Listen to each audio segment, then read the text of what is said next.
Institute, they have All right. other, trombones or anything? Don't let me start writing. Yeah, I saw put the those timpani- away, I saw the Ding timpani dong. ones coming out. Okay, now we're gonna really start into John.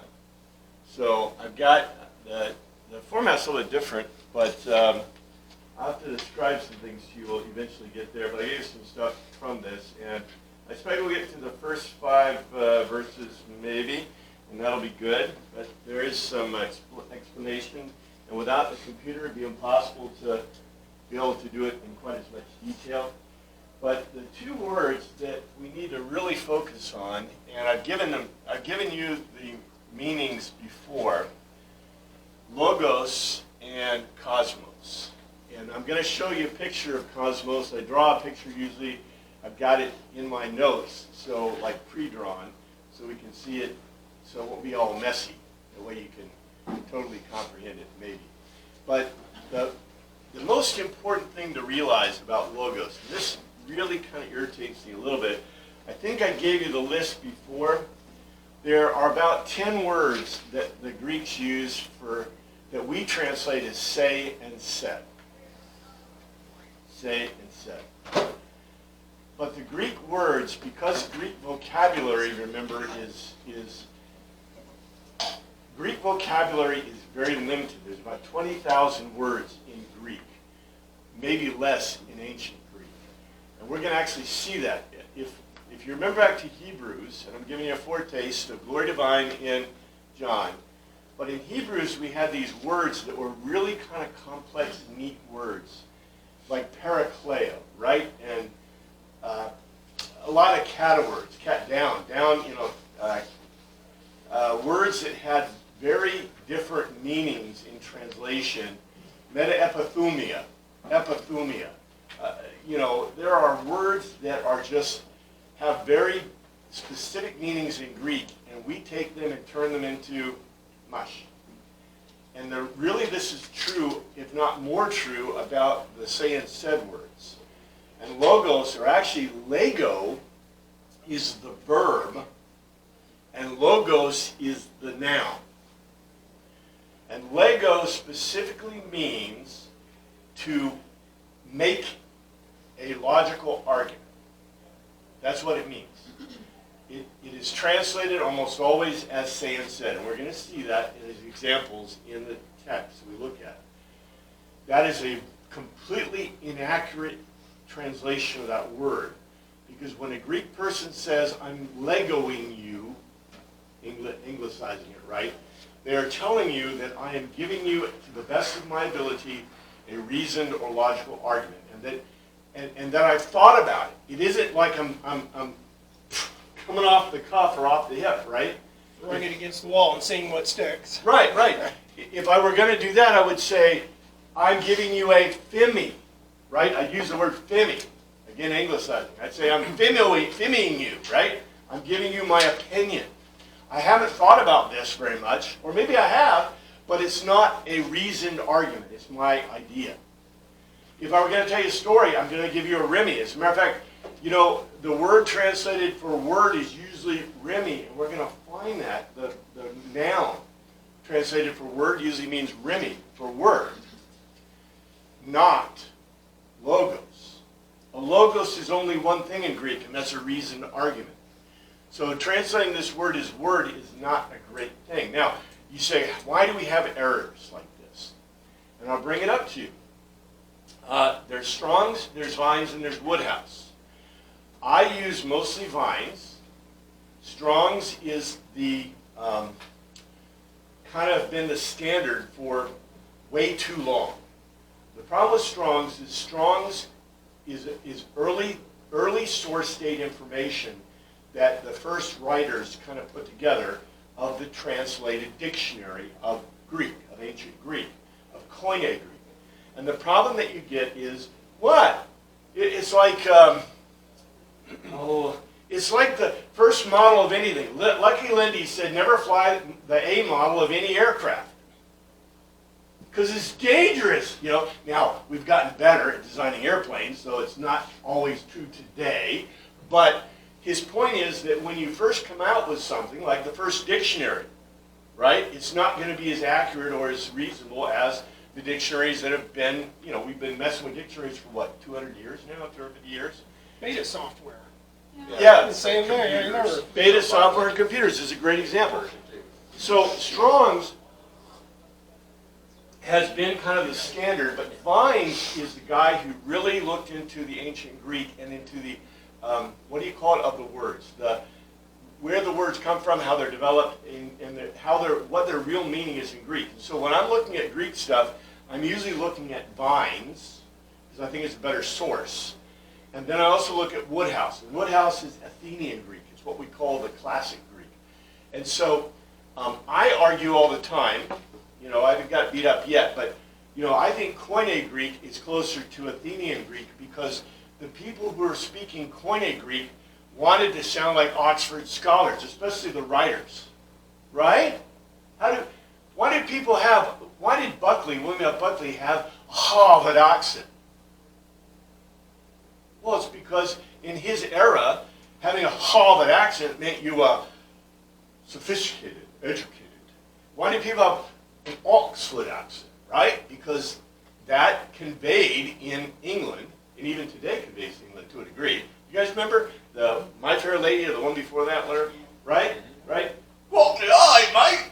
What do you sound like? You're from the streets. But if you speak like the Queen, they might think you're a princess. Magically. So, yeah. So words are different. Words change. Our understanding of the words change. And we're going to see examples of that. So, logos means a logical argument. It's the noun. Cosmos. I'll show you pictures of cosmos. Is probably the best way to do it. We'll get to cosmos. But, let's go ahead and switch over to this because this is the really fun part that we can get into. Okay. Should go into it. Magic. Shazam. There we go. Okay. So this is John 1. And this is how I work translating. And I'm going to show you. This is Show Your Work Day, right? And what I've done is for every verse, and I found a source, and it's, I had it in my brain, but it's Bible,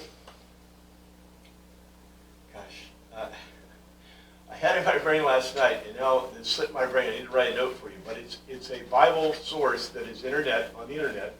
And what they've done is they've taken this, and this is maybe copyrighted, so I probably can't use it. I'd like to use it in the book, or I'd like to publish this book in translation, but I may not be able to.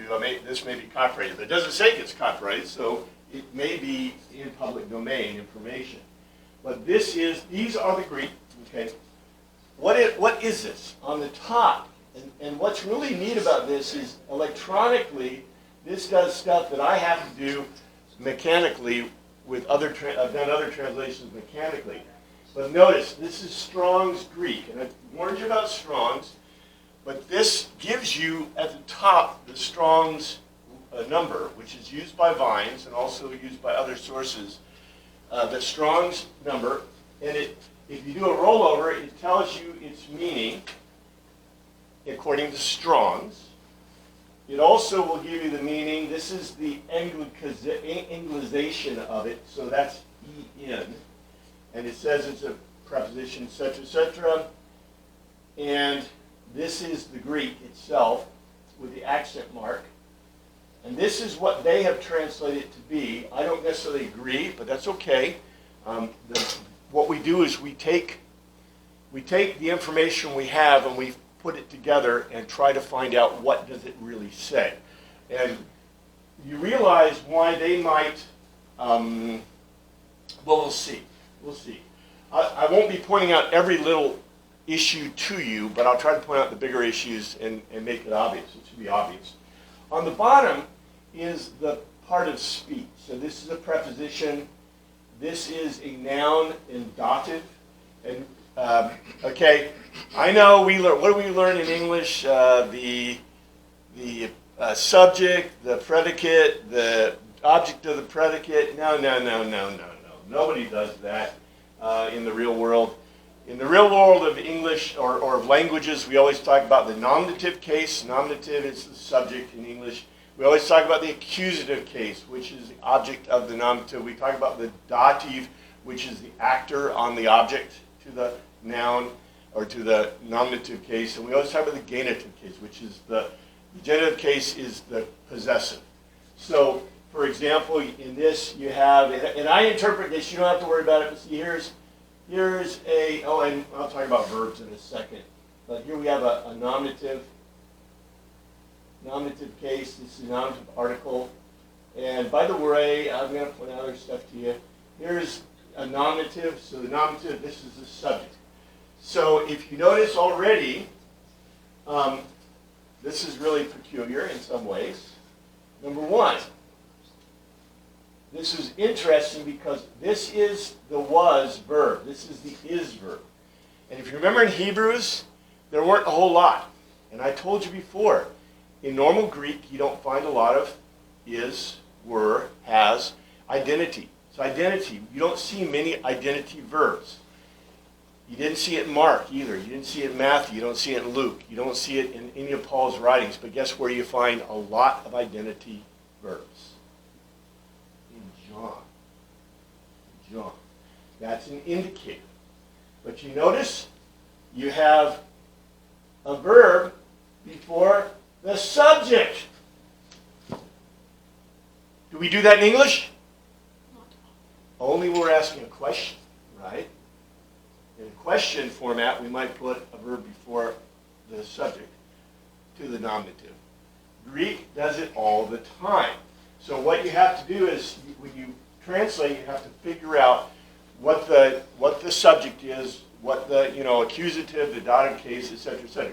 We also indicate in English, in other languages, and I'm teaching other languages. This is always fun because German is pretty good about this.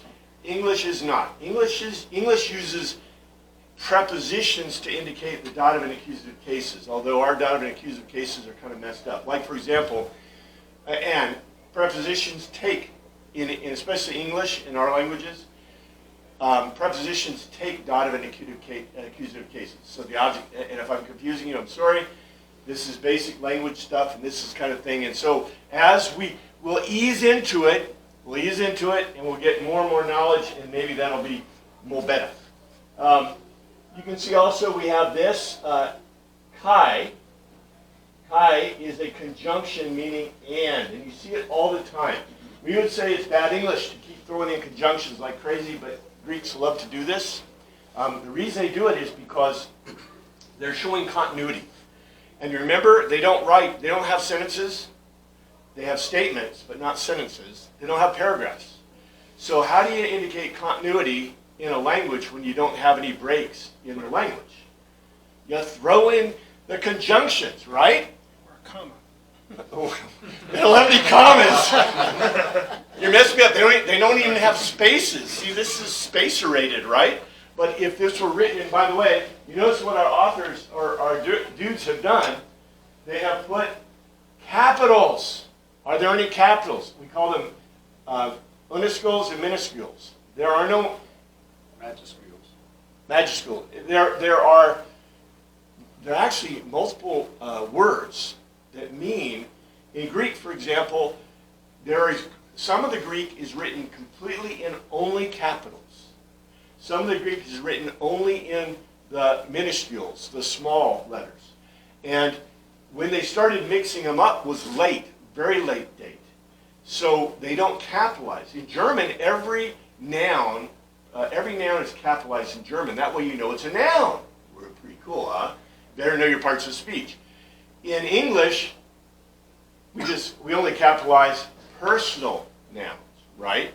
And we do capitalize sometimes personal pronouns if they apply to God or to deities, to God specifically in our documents. But I don't want to get away from that, but it's like, okay, let's not be too, the Greek doesn't have it. The Greek doesn't even have capitals for God or Jesus or Christ or any names. And it's all run together. So this is teaching Greek because we got spaces, right? But once you take this, you're able to translate. So, we can look and see, for example, you notice they start with the preposition, and it's not as clean as we'd like. I'll show you the literal translation in a bit. But if you notice what they've done, it says, was the logos. And let's see what the Strong's calls the logos. From Lego, something said, by implication a topic, a reasoning or motive, by extension a computation, especially the divine expression. So you notice they've totally made up the fact that logos would be translated word. There is no way that logos can be translated word. It doesn't mean that at all. It means, now, they say something said, but it's not by implication. It is reasoning or motive. It is specifically a logical argument. That's where it comes from. Matter of fact, the word logic comes from logos. Why would that be? Because it's a reasoned or logical argument. Now, this is a problem with Strong's. If you go look at Vines, you'll get a different thing. But this source, and this is the best source I found for doing this, I go back and look at the Vines to compare. And that's what usually I give you is a Strong's mixed with the Vines, which is most of the best sources. So anyway, but you see what they've done. And we'll see what they've done with it and why, maybe. But the problem is that I'm not sure why they would translate. I know why they translated it logos, but I'm not sure why the translators in both German and English would use the word word for the translation of logos, because it really isn't. Now, I'm going to show you another one that's a little bit off, but it's not too bad. Arche. Arche means a commencement or chief. So commencement can be a beginning, a chief, but if you translate it as chief, it's a little bit different than beginning. Remember, Greek has very limited words. The words are very specific, but they basically have the same connotation. So in the beginning is okay. We'll see what I put in for a translation.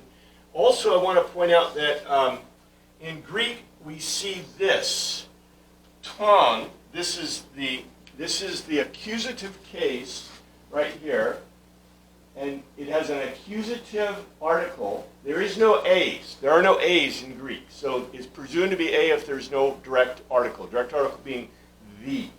So you see it says ton. This is a accusative article with an accusative thing. So it says the theon, the God. Many times you'll see the Christ or the John. What that means, we don't say that in English, right? If we mean God, we just say God. We don't say the God.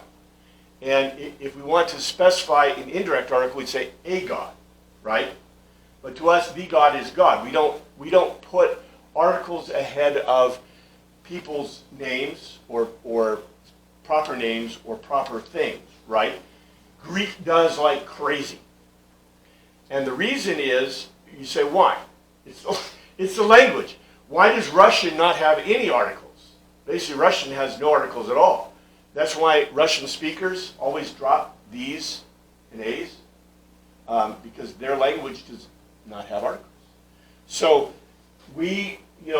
languages are very complex and interesting. There is no indirect article. The indirect article is assumed in Greek. And when I'm talking about something specific, I usually say the.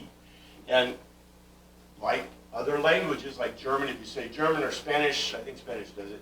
I'm not a big Spanish scholar, but French, the article follows the noun. Or the article, it doesn't follow it. The article follows the noun in the sense that it has that case. So that tells us what the case of it. Both, notice ton and theon. I'm not teaching you Greek grammar, but if you notice, this has an article.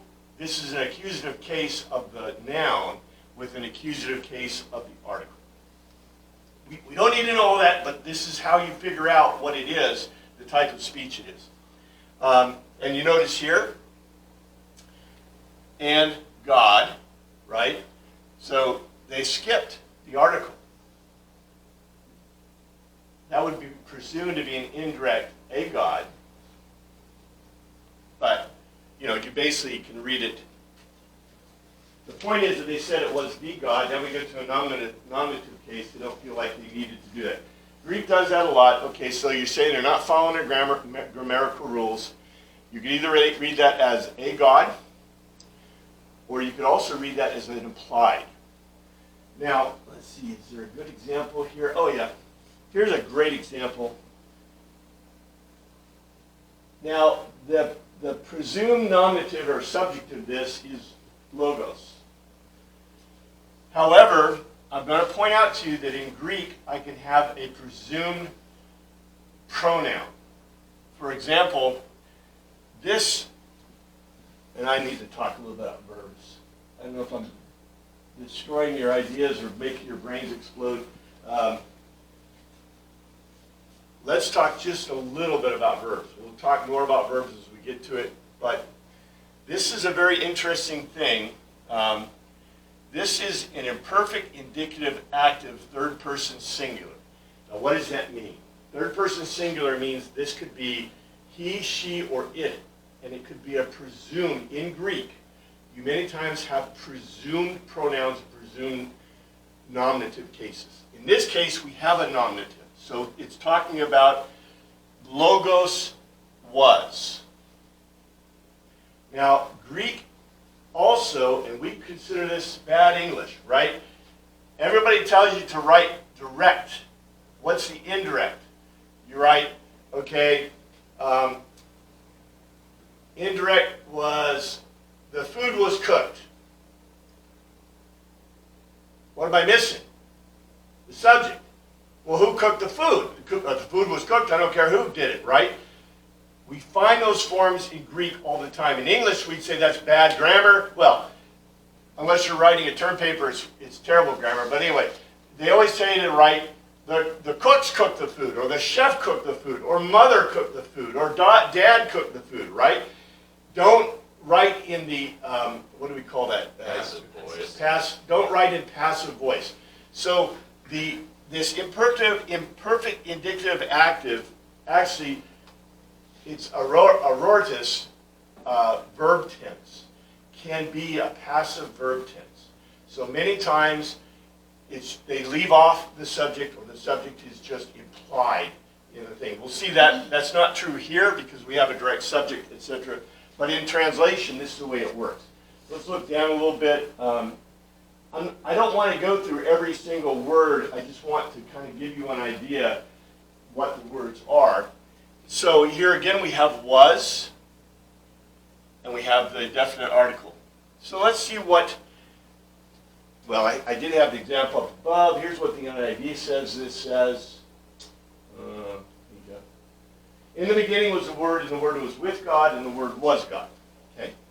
That's what we read all the time. Here's what the King James says. In the beginning was the Word was with God, and the Word was God. You know, King James, the reason I put that, King James follows the Greek word order generally pretty well and uses pretty interesting word order. It fits the ancient a little bit better. Here's what it says literally. In a commencement or chief, he was the logical argument. And the logical argument, he was forward to the God, and it could be a God, and a God, he was the logical argument. That's literally. Now, if you were to translate this, and if you move the words around and you fit them into an English construction, this is what it is. If I move, remember in English, the subject goes before the verb, etc., etc. So the translation of this is, in the beginning, he was the logical argument, and the logical argument was with God, and God was the logical argument. Like if A equals B and B equals C, then A equals C. Yeah, you got it. Now, the big question you should have is, what does this mean? Right?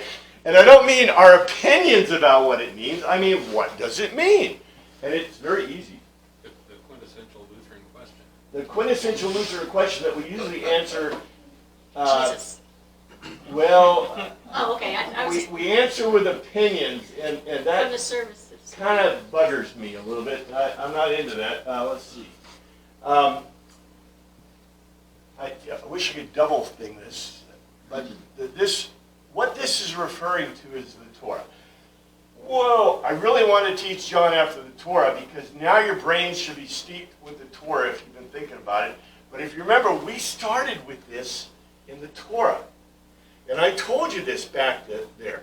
So this refers specifically to the Septuagint, LXX's Septuagint, on the Torah.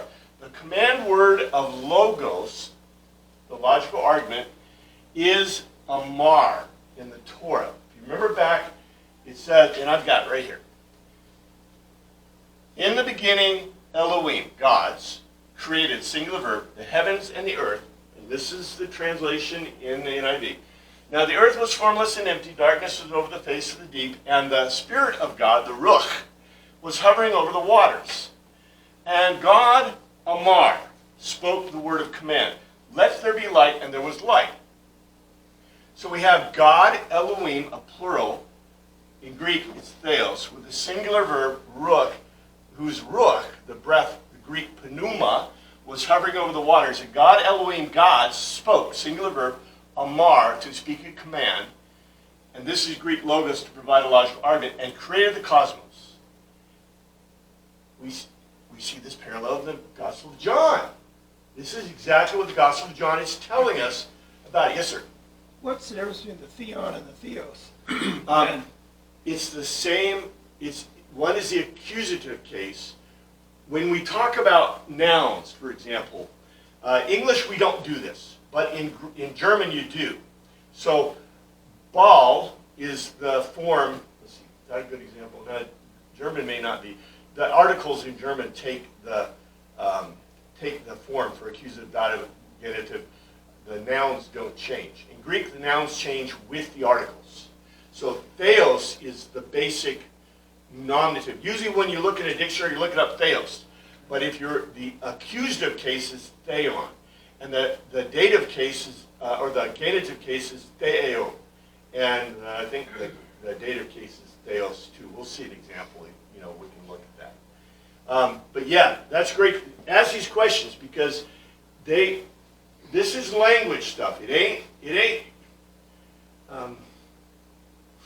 To get to here, we really should have had a basic course in Greek, right? And Greek language and foreign languages. So we really need about 2 or 3 years of prep to really get to this point of where we can, dig like in this level. But what I've done is I did all that for you, and I'm just going to help regurgitate it and give you, and you don't have to trust me. I'm showing you my work, right? I show you the Greek, I show you the stuff, and you have questions. You say, "Hey, you messed that up. Get a better translation on there, buddy." What I want to do is not to make you blow you away on the translation, but we want to understand what these things are saying, right? Because what we do is we read it all the time and we just go, well, some of us, I have questions all the time, and I want to know, what does that mean, right? I mean, this word thing, doesn't this word thing confuse people? It's using a very symbolic term. Now, if I tell you it's a logical argument, and you know the Amar, the command word, is a logical argument, what do? You go, aha! God created the world through a logical argument. And that logical argument that's what John is telling us. Yes, sir? In both of these parallel Genesis kind of claims at the very beginning, seems like the writer is trying to introduce the concept of Trinity, plural and singular at the same time. And that's a hard one for anybody to grasp. So they're being a little repetitive and really kind of spelling it out. All the different parts are there, but it's one being, one God is doing all of this. What you're doing is you are thinking ahead. Keep thinking ahead because, okay, I'm going to give you a precursor because we'll get there. This is huge. The problem with John is I tried to explain this last week. The problem that John is approaching is the Pharisaic, Sadduceic problem. The Pharisees and Sadducees believe that it's only Adam and Nefesh, right? They believe it's only Adam and Nefesh. Adam is flesh, Nefesh is the breath. Where's pneuma? Only God has that. There ain't, right? And the only time God gave pneuma out, they believe, is when he gave the Spirit of himself to the prophets. And it says in the Torah, the Tanakh actually, that God, in the Messianic era, the Spirit will be on everyone. And so what John is doing exactly that. He is presenting to a world that is a two-dimensional God. You know, their God is, well, their man is Nefesh and Adam. And what he is introducing to them is that no, man is not just Nefesh and Adam. Man also has pneuma. Yes, sir. But couldn't it have been that way before Pentecost? Maybe all the way up to that point, there was only the two. And I then agree after with Christ. Weans are Greek worldview people. We think that man is sarx, sumi, and pneuma. It doesn't matter what you say. Even if you're a professor at a university and doesn't believe in anything except for, unless you're an Orthodox Jew, if you're in a university, you're misguided because you've got to have pneuma because there is logic, reason, and mathematics. Okay, we'll talk more about that when we get there. But the big deal is that we know there is pneuma. The Greeks would say pneuma is free will. You know, sarx is the flesh. We agree there's flesh, right? Breath, nefesh, suke. The Greeks would say suke is thinking. If you're alive, you're thinking. If you're a human being, you're alive, you're thinking. If you're not, you're an animal, right? Because that's what makes you different from animals. Is animals all have nefesh, according to the Old Testament, the Torah. But Greeks would say that only man has suke. Only man can think. And there's another thing, too. Man also has free will. And the Greeks knew this, and the Hebrews knew this. The problem is, what's with the Hebrews? Their idea of theology and philosophy has pinned them. And if you like to think of it this way, John is, matter of fact, not just John, but Jesus Christ and Paul and the whole New Testament, everything points to what? Pneuma. Pneuma. Pneuma. Free will and the ability to have free will in the world as opposed to animism and the idea of the, you know, remember the animism? That you do things because of spirits. Well, yeah, you're doing things because of spirits, but the spirit is in you and you have the power over that spirit. What a new idea that is. That's a totally new idea in the ancient world. That is free will. And so we have been there for 2,000 years, or maybe 2,500 years if you're a Greek thinker, right? The rest of the world, and the world is that, this is, Christ's message is not just a philosophical message. To be able to understand salvation, you have to understand these concepts, right? If there is no free will, is there salvation? The Calvinites, the Reforms say there is. So, yeah, there's no free will, really. In their view, there's no free will, but there is salvation because God just chooses. You're in. You're out. Hey, You're out. watching. Well, that's what they say.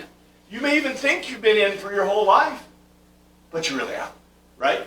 So why would you care who you know what? But anyway, we don't think that at all. We believe that there is free will, and the exercise of free will is pretty interesting, and that's a whole theological question I'm not going to get into, but that's very important to the New Testament and to John specifically. John is telling us, and you're right on, he is bringing up, what he is doing is he is bringing up this idea, and here we go, I've just taken in John and I've simplified it. It just said, in the beginning was the Logos, and the Logos was with God, and the Logos was God.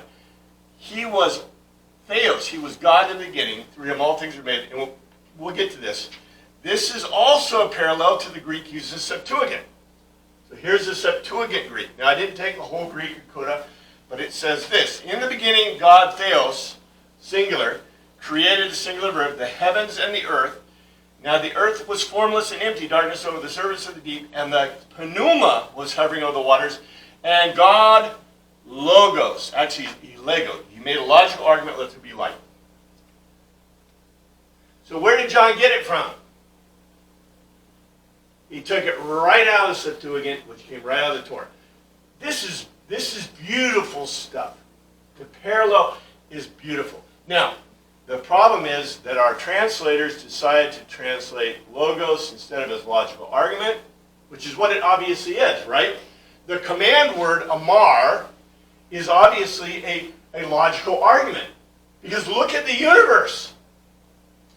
It's a rationed, logical creation that, you know, God didn't just say willy-nilly, all right, poof, right? He made a logical argument that created the universe in perfect. They say that there's an article in one of the Nature Digest or something. This is a peer-reviewed article that basically talks about the fact that if a major constants, and all these constants you've never heard of, the gravitational constant is not the gravity on the Earth, but it's a gravitational constant. If the gravitational constant were off by a 0.000000, like to the 10th one, gravity could not exist, the universe could not exist. If the water molecule, you know, was of a different state, you know, by 0.0000, all the constants in the universe, if they were off by even a minuscule amount, the universe could not exist. So when you say that God created through a logical argument, yeah, God created through a logical argument. And I don't care how you say it, it's not a word. It wasn't a word, it was a logical argument, right? Yes, sir?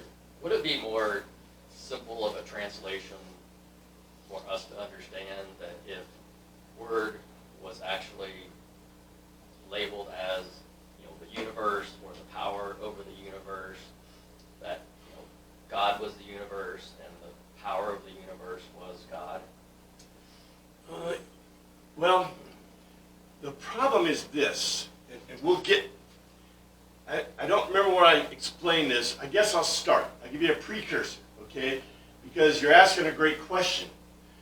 The problem is begotten, not made. And let's see, I have a picture. I have the picture. Let's see. Yes, here's the picture. Okay, so before, now this is a Greek idea, this is the Greek universe. In the Greek universe, the plenum of everything, and God is, before, just wipe all this out and say there's nothing there before except God and the plenum of everything. So God exists, God exists. Now, when God created the cosmos, he did it by using the command, the logical argument, which created the cosmos. We have the philosophia, we have the gay. We'll see this over and over again. I should see it show in the gay, the Aranos. There's also the Epiuranos, which is the plenum of everything. We'll talk more about these concepts. They're very important.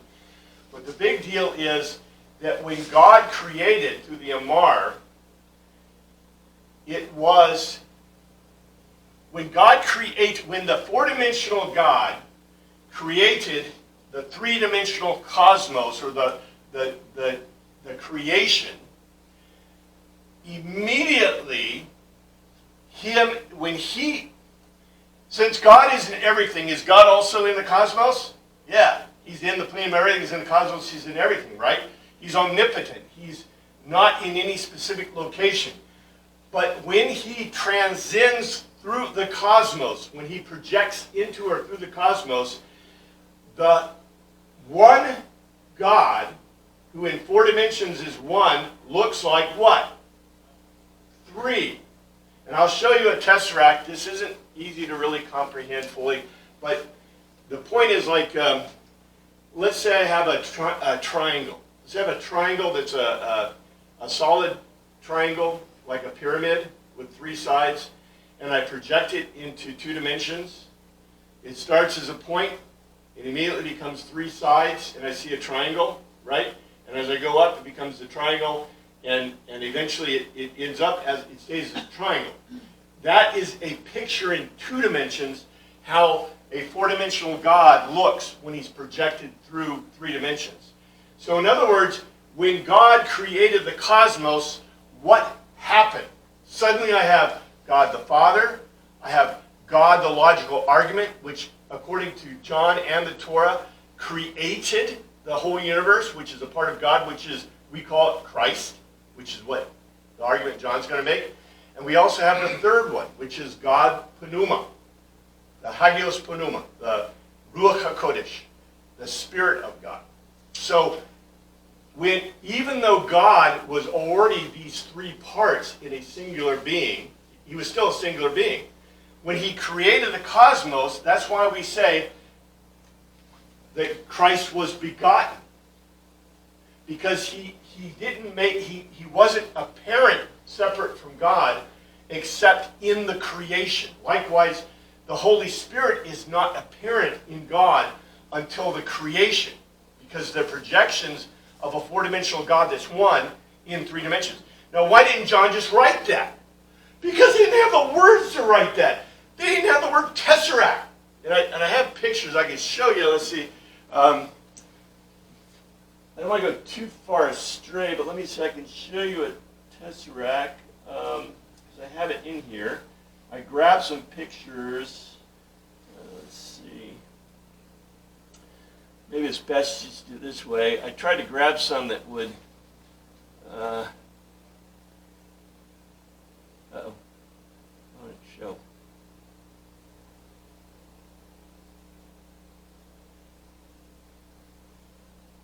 Oh, have I got too many things going on? Change your slide. I'm trying to put it up. There are no design Oh. ideas for this slide.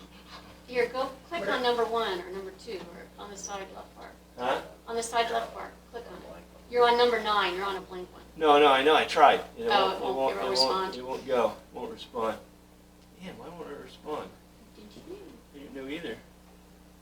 Yeah, I'm taking up so much. This poor little computer is like, it's having problems. Maybe if I close something, I can It's your- help it. I don't know. Click on PowerPoint at the bottom. Yeah, that's what I did. See, Yeah. it's not happy for some reason. Oh, Do you have, maybe it'll. can you have 2 PowerPoint Let's see, being maybe presented if at the I same time? make this, yeah, I don't think so. Maybe I make this small, this large. Oh, this is really, oh, there it goes, something happened. All right, will you do it? Will you show it to me? No.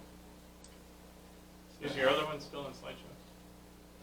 It wasn't in slideshow, it was just in Oh, it's a a Word document. Word document. Well, I'm not sure why it's having issues. I may be taking so much processor power out of it that it's not happy. Oh, there's your old stuff. Let's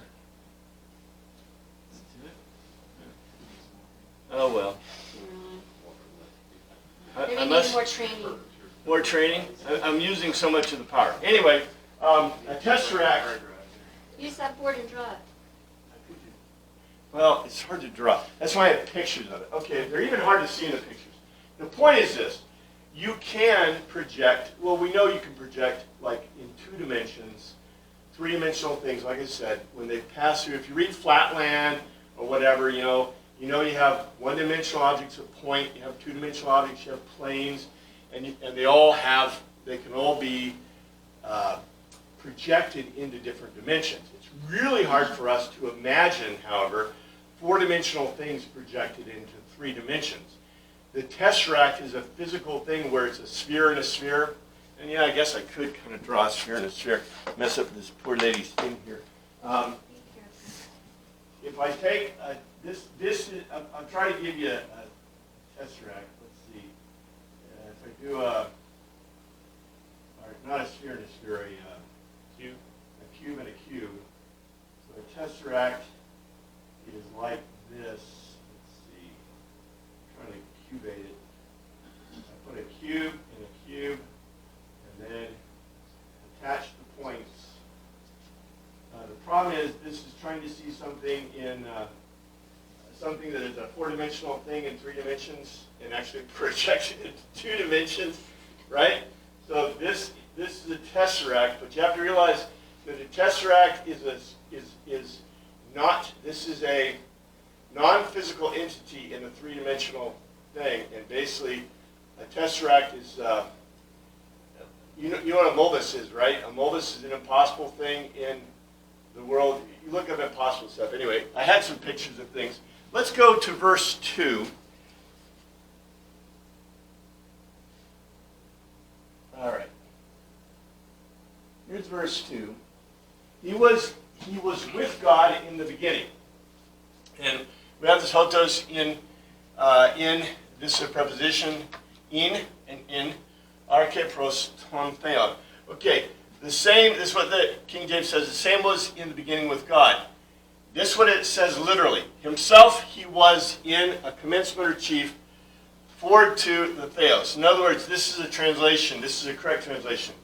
He was himself in the beginning God.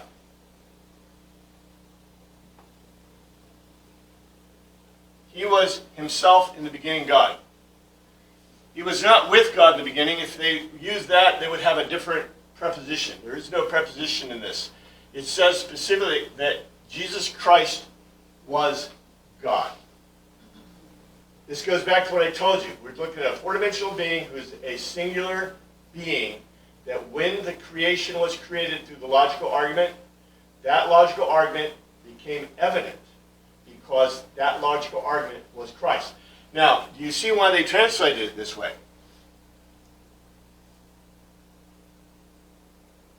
Well, first of all, you didn't understand what they're writing about, I don't think, the translators. But number two, this is good English, not good Greek. But the Greek specifically uses hotos, which is himself. It's a reflexive pronoun. You know what a reflexive pronoun, right? Reflexive pronoun. And this is an implied. You see, it's a, you look at the verb tense, this is a was verb, so it's an identity verb. And if the Greek, if it's being used in the Greek, what does that mean? It's a big deal, right? Perfect indicative active third person singular. So the presumption is he. Because do I have a subject? What do I have here? Accusative case. I have a noun, the beginning, which is a dative case, right? So in other words, where's my subject? The subject's an implied subject. And the implied subject is, in English, we'd say, he himself. So he himself, he was himself in the beginning God. The Greek tells us that Jesus Christ is God. You know, why is that a problem for the translators? Why do they do this? It's like they're trying to just equate him as like, you know, a sidekick or a riding shotgun for the whole thing. Well, I think you know, like I said, I could teach theology, but I don't teach theology in these classes. I'm teaching you culture and history and language. So all I care about really is the language. But theologically, you can see, especially in the early church, number one, theologically, this is a very deep and difficult concept. I mean, you got to have modern physics kind of to get to this, right? I mean, these people aren't thinking of a four-dimensional world. They have no idea what a four-dimensional world is until basically, what's his name? Augustine. Augustine wrote his treatise on time. And now we have an idea of the four-dimensional God in Augustine. But Augustine's got to wait about, 400, 500 years, right? Before you get to him, I think, about that. So anyway, we don't have that theology or philosophy background. And so what's the best I can do with what's the best I can do in the King James or Martin Luther, right? That's what I got, because that's my culture, my understanding, my philosophy, my ideas, right? Because this is all I got. But what the Greek says, which I think is astounding, because the translators would say, oh, we can't say that he was himself God. We can't say that Jesus was God. I mean, even though he was, we just can't say that. I mean, not in the 1500s, right? Even today, I mean, if you said in the beginning he was himself, in the beginning God, right? Well, that's just a little bit that's a little edgy. You know, you're pushing the boundaries here a little bit, I think, for a lot of people. What's wrong with the most accurate wording? Yes, I agree, but that's the whole point. Why I want you to see this is because, you know, this doesn't destroy theology or ideas or philosophy or even, you know, what you even think about Christ. But I'm telling you, John knew, right? I mean, is that clear or what? To me, that's absolutely clear. I love this stuff. So, you know, and here I've got it. God is one singular being of four dimensional being projected into three dimensions, has three aspects. It's the same being. This is from Lewis. I got this right out of Lewis. He has three projections in three limited dimensions. For God, this means God the Father, God the Son, and God the Holy Spirit. These are human terms, so limited by their nature and understanding the society and culture that they're in. That's Lewis. C.S. Lewis, and I can't remember, I think I've got the, I have it in there. Is it a rollover? No, but it's down in the thing. Anyway, through him, all things were made. Without him, nothing has been made. Okay? Simple text. Here's the Greek. John uses very simple words in Greek. And we can go back if somebody has a question on the things or if we need to look at it. But this is what it says in King James. All things were made by him, and without him was not anything made that was made. Okay, that's cool. Here's the literal. Of all or the whole, through, of himself. Auto, that's the genitive case, so it's the possessive case of himself. E geneto. You can even guess this. To cause to become. E geneto. This is a very simple word used a lot in Greek. Cause to become. And at a space apart from a chasm, literally a chasm. Auto, of himself. E geneto, to cause to become. Not however, that's ode, not however, one that has come to be. Okay, yeah, I know. You have to parse this, you have to look at the Greek, you have to find out where the nominative case and et cetera, and you have to put it in the right word order. But I think you can see it if you look from here. All the whole, close to everything, everything's pretty close. Everything through him came to be, and apart from him, not one thing has come to be. Remember what I told you? That God used the logical argument, which has John said anything about Christ at all in this picture? No. He's given us a basic lesson in the Torah. But John said that this logical argument was with God. God used the logical argument, and guess what? The logical argument, everything through him, and you know, you can say this him is God too, and came to be, and apart from him, not one thing has come to be. It's pretty close to the King James and the NIV. All things were made by him, and without him was not anything made that was made. You know, why do you think I have a problem with made? What's the problem with made? It's materialistic. Not just materialistic. What does it mean to make? I take something that already exists. I take a piece of paper and I make an airplane, right? What did I do? I took something that existed. The Greek says not that it was made, it was came to be. Yes. Now, in Paul or Hebrews, we would expect a more complex word, and we did. We saw more complex words being used. What John did is he pulled from his vocabulary and he pulled the simplest word he had, came to be. He could have used ekaineo, which means to make or do, but he didn't use that word. He used the word egenato, which means to come to be, which is very different, in my opinion, from made. His point that John is making is that not that the word made the cosmos, not that the logical argument made the cosmos, but the logical argument did what? It created the cosmos out of nothing. This is, and so you say, why do I have an issue with the translation? Let's see what the NIV said back up there. Through him all things were made. Without him nothing was made that has been made. That's not a good translation of the Greek. Because it's not made. came to be. But you see why they did it, right? Because in both our language, we have some more complex words, although that is a simple word. But, you know, It's a nuance of understanding. it's a very complex nuance. And I would say that the Greek got it right. The translators are thinking from their three-dimensional cultural view. Now, I think our modern translators, unfortunately, are not astrophysicists, and they need to be. I'm not suggesting that astrophysicists maybe be the translators, but I'm saying that a knowledge of science and astrophysics really would help a translator to understand the Greek idea of philosophy. Because the Greeks, okay, and I'm out of time, but the presumption is that ancient cultures are not very literate, not very smart. They don't know nothing like we do, right? John is writing exactly what he means. And that's what's important. And for us to understand the Greek, well, I think we have a much greater understanding through what the Greek actually says, as opposed to what our translators have translated for us. Now, like I said, it doesn't mess up our theology or our doctrine or our ideas or anything, right? If it does, maybe we should reevaluate them.